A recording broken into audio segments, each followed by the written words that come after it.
everybody, welcome back to the channel. More Blood and Plunder here as we work our way through the last few unaligned and peripheral powers forces. Today we're taking a look at the Danish Militia, so roughly active for not quite 30 years here towards the latter half of the 1600s. A fun little list, though, that has some interesting quirks to it. So let's get right into it. It's essentially a European-focused list as far as the named units there, right? All European militia, sailors, etc., but we'll get into that in a second. So right off the bat, we get a couple of neat special rules.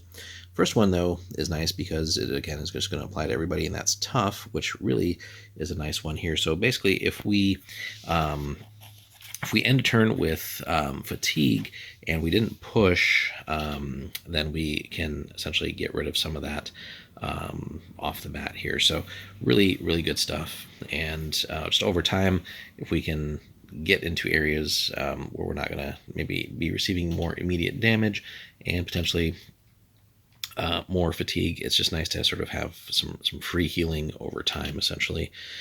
Another one is that basically everyone in the force armed with matchlock muskets are equipped with firelocks instead. So a little upgrade, and sideways upgrade, we'll call it. The unit's pretty simple. We get 2 core, 2 support. It's all European flavored here. We get the militia and sailors as core, which again they're good for what they are. We do get the artillery crew as support, so sometimes it makes sense to bring that cannon out if we're playing on land. The soldiers are again going to be our much more experienced, much more elite, just regular infantry unit with some firepower. Although this list has a nice option here, which we'll get to below, where we can get one of those over into the core side as well, just to get a little bit more of that in the list. The command options, any Sea Commander or European Commander or Adolf Esmet. Again, we'll cover all the special characters separately at some point, a separate list. Or separate series, rather.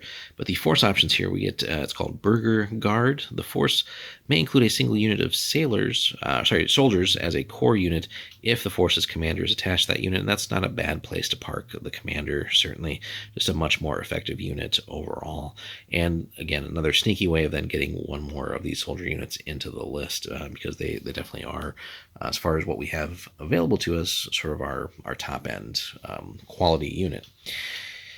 Allied factions, so some interesting choices here. The Brandenburg Privateers, which we'll be covering in the next video, and then Pirates, interestingly, as well, at the army scale. So some fun stuff there. The other thing here, just to reiterate on, matchlocks versus the firelocks.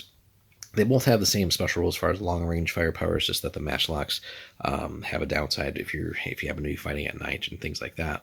So, but getting tough all the way across the board is again just a nice ability to have, something that, you know, as the games go up in points, and if we're trying to maybe just run some smaller units just to get more units overall, just having each and every last one of them come with that, it can be pretty solid choice-wise as well. And between the 4 choices here, as far as our units go, we get a little bit of everything. The militia are our average unit that can do okay at shooting. The soldiers are clearly superlative to that. The European artillery crew does very, very well at what its main job role is, and then the sailors are pretty good in close combat as well. So all in all, a pretty fun little list that can do just about everything and give us some interesting choices. And tough, again, is just a nice one to have some economy of actions with as the game progresses as well. So that being said, guys, there's not too much else to the list here. We do get some nice special rules and a nice little force swap here as far as getting an extra soldiers unit into the list, and really probably the best place to park our commander in most cases. So let us know, guys, if you have played the Danish Militia, how that has worked for you, where you've tended to focus on your list building, and how that's performed for you in the different types of battles that we can have, and where you've had your successes, and where you've run up against a list or a force that just doesn't seem like it's a good matchup for you. Hit us up in the comments on that, guys. Like and subscribe. We'll have more Blood and Plunder for you very soon. Thanks for watching.